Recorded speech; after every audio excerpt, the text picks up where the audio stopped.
Oh là la famille, c'est Chronique de l'Atlas. Franchement, c'est scandaleux. Avec les attentes qu'on avait autour de l'équipe de France, on peut pas autoriser qu'ils sortent comme ça. Ils ont pas le droit de sortir en huitième de finale. Ils ont pas le droit de sortir en faisant un match comme ça. Et ils ont pas le droit de se faire éliminer par la Suisse. Je suis désolé, mais avec le respect que j'ai pour la Suisse, à un moment donné, on va pas se mentir. Les Suisses dans toutes les grandes compétitions, on sait très bien qu'ils viennent juste pour dire bonjour, après ils se cassent. Ils ont plus fait un quart de finale d'un tournoi majeur depuis 1954. Même la Belgique a un meilleur palmarès que les Suisses. Et là, dans ce match, la France qui est championne du monde, elle s'est fait complètement balader par cette équipe. Parce qu'autant on sait très bien que la Suisse c'est pas un pays qui fait partie des top nations mondiales et qu'on sait très bien qu'en général c'est juste l'équipe bouche-trou des huitièmes de finale. Mais là dans ce match qu'ils font contre la France, y a absolument rien à leur reprocher. À aucun moment on peut considérer que ce match c'est un coup de chance pour les Suisses, loin de là. Et justement c'est ça le pire, c'est que dans ce match pour le coup la Suisse était loin d'être chanceuse. Faut se rappeler quand même qu'en début de deuxième mi-temps ils auraient pu mener 2-0 s'ils avaient pas raté leur penalty. Pour moi justement c'est la France qui a pas été au niveau dans ce match. Et je suis désolé mais justement il y a eu des alertes pendant cette phase de poule. Mais justement le problème c'est qu'il y en avait beaucoup qui se volaient la face par rapport au vrai niveau des Bleus. Contre l'Allemagne ça disait que c'était parce que c'était le premier match et que c'était les Allemands en face, donc il fallait quand même gérer le score en étant bien organisé défensivement. Après contre la Hongrie ça disait que c'était à cause de la chaleur, des supporters, etc. Et après contre le Portugal pareil, ça disait c'est bon ils sont déjà qualifiés, donc c'est normal qu'ils jouent pas le match à fond. Mais à un moment faut voir les choses en face. Le niveau de cette équipe il est loin de ce qu'on pouvait attendre, que ce soit sur l'aspect collectif ou même sur l'aspect individuel sur certains joueurs. Allez franchement quand on voit l'Euro d'Mbappé, sérieux, franchement c'est normal de le voir faire ce genre de prestations. Et s'il vous plaît venez pas me dire ouais mais il est jeune, faut le laisser. À un moment donné il dit qu'il veut pas qu'on lui parle d'âge et il fait l'ancien en conférence de presse. Donc là il va falloir assumer. Quand on voit encore une fois le match qu'il fait contre la Suisse, c'est vraiment pas acceptable. Ça c'est un match de futur ballon d'or ça. À aucun moment il a su apporter du danger de manière individuelle. Quand il était dans la surface adverse, il perdait la plupart de ses ballons. Et franchement, dites-moi comment c'est possible que dans ce Euro, il a eu 3 ou 4 occasions comme ça et il a pas réussi à mettre un seul but, c'est pas normal. Ici dans ce match contre la Suisse, à chaque fois qu'il ratait un tir, il te refaisait son lacet. Et Kylian, faut arrêter avec ses techniques de football de rue. On la connaît, tu vas pas nous la faire à nous. Le coup de tu rates ton tir et tu refais ton lacet. Genre pour faire croire que c'est à cause de la chaussure que t'as raté ton tir. Après, venez pas me dire que je suis trop dur avec lui. Le mec il veut plus de responsabilité. Il veut tirer tous les coups francs, tous les corners. C'est limite s'il veut pas le brassard de capitaine et la médaille de la Légion d'honneur. Il y a un moment quand tu prétends être la star de l'équipe, quand tu prétends être le fameux leader du groupe, en voulant même jusqu'à vouloir tirer le dernier penalty dans la séance des tirs au but pour prendre toute la responsabilité et être celui qui qualifie l'équipe. Après faut assumer, c'est tout. Et c'est pas moi qui va avoir de la pitié pour un joueur. Le mec il est en très bonne santé, il va juste être triste pendant quelques semaines, mais avec ses 2 millions par mois qu'il gagne au PSG, vous inquiétez pas pour lui. Il a largement de quoi essuyer ses larmes. À partir du moment où t'as un salaire qui te donne l'impression de gagner au loto une fois par mois, je pense que c'est un réconfort qui est pas mal. Et là où je vais être encore dur avec lui, c'est que quand je vois que tous les joueurs qui ont tiré avant lui, ils ont magnifiquement bien tiré leur penalty, et lui soi-disant futur meilleur joueur du monde, futur ballon d'or, il tire moins bien son penalty que des défenseurs centraux. Comment c'est possible qu'Akanji et Kimpembe ont mieux tiré que lui leur penalty? Comment c'est possible que Memedi avec sa calvitie, t'as l'impression que c'est l'entraîneur des gardiens? Même lui il fait un meilleur tir qu'Mbappé. Après ok, pas de problème, ça arrive au meilleur. Mais moi je trouve que le problème dans tout ça, c'est que tout le monde savait qu'il allait rater son penalty. J'ai fait un petit tour sur les réseaux sociaux après le match, il y avait tout le monde qui disait je sentais qu'Mbappé allait rater. D'ailleurs la preuve que tout le monde était persuadé qu'il allait rater, si vous aussi vous pensez qu'il allait rater,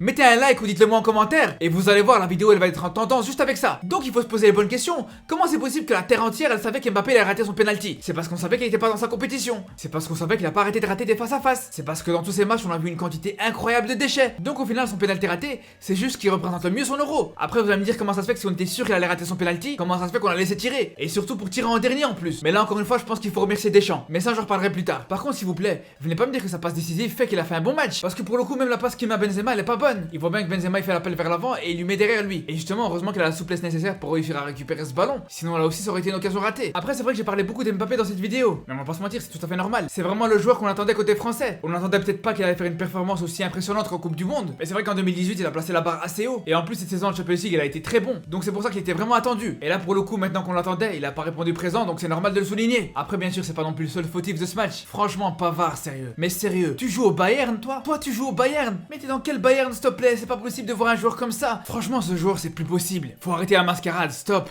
Il a fait un Euro scandaleux. Moi je comprends pas. À chaque fois qu'il a un joueur en face de lui, il le prend de vitesse, c'est pas normal. À un moment donné, je veux bien que la vitesse c'est pas sa qualité première, ok, y a pas de problème. Mais quand il se fait manger par le numéro 20 hongrois, là ici contre la Suisse, c'était Zuber et Mbolo qui ont pas arrêté de le bouffer. Donc à un moment donné, il doit quand même y avoir un joueur sur cette planète avec qui Pavard peut rivaliser un minimum en vitesse. Le premier venu qui fait un sprint sur son côté, il arrive à le mettre en tachycardie, c'est pas normal. Je suis sûr que même Cyril Hanouna il court plus vite que Pavard. Franchement, c'est bon, t'es un joueur professionnel, tu joues au Bayern, normalement tu dois avoir un minimum de vitesse. Et franchement, là où Pavard il m'a rendu complètement fou, c'est sur l'action du penalty. Il court pendant une quinzaine de mètres à côté de Zuber et il fait absolument rien à part l'accompagner dans son petit footing. Et c'est quand Pavard il est arrivé dans la surface qu'il a eu 2 neurones qui se sont connectés et qui s'est décidé de le tacler. Oh frère, ça fait un quart d'heure que tu cours à côté de lui, si tu voulais faire une faute, fallait le faire avant. Et le problème avec son niveau, c'est que ça se répercute sur tout le reste de la défense. À chaque fois qu'il se fait prendre, ça doit être Varane qui doit venir le couvrir. Donc ça désorganise à chaque fois toute la ligne défensive. De toute façon, on va pas se mentir, dans ce match, y a pas un seul défenseur qui sort du lot. Une vraie équipe de bras cassés. Franchement, ils étaient 5 défenseurs, c'était 5 clowns. Peut-être à la rigueur, on peut retirer Kimpembe qui a été le moins mauvais et on peut aussi traîner le jeu avec Rabiot parce que c'est vrai que c'est pas son poste. Sinon, franchement, l'anglais, l'anglais. Mais sérieux, l'anglais. Mais en fait, t'es vraiment anglais, c'est ça le problème. Non, mais franchement, parce qu'il faut m'expliquer. Comment c'est possible que sur une action comme ça, il va pas au duel? C'était déjà le cas avec Kipembe sur le dernier match contre le Portugal. Et là, pareil, t'as encore un défenseur central qui va pas au duel, qui saute même pas. Non, mais à un moment donné, même si tu veux pas aller au duel, fais juste au moins semblant. Fais semblant que tu sautes, fais semblant de le gêner au moins. Je sais même pas où ce qu'il regarde. On a plus l'impression qu'il cherche après ses clés de voiture plutôt que d'aller au duel. Sinon, Varane, c'est pareil. Ok, le fait qu'il soit à côté de Pavard et le fait qu'il doit à chaque fois le couvrir, ça aide pas. Mais comme j'avais dit avant l'Euro, on sait qu'il fait pas sa meilleure saison. Et pour lui aussi, un match comme ça, c'est pas autorisé. Lui aussi, il a vraiment manqué de présence dans les duels. D'ailleurs, il faut savoir une chose,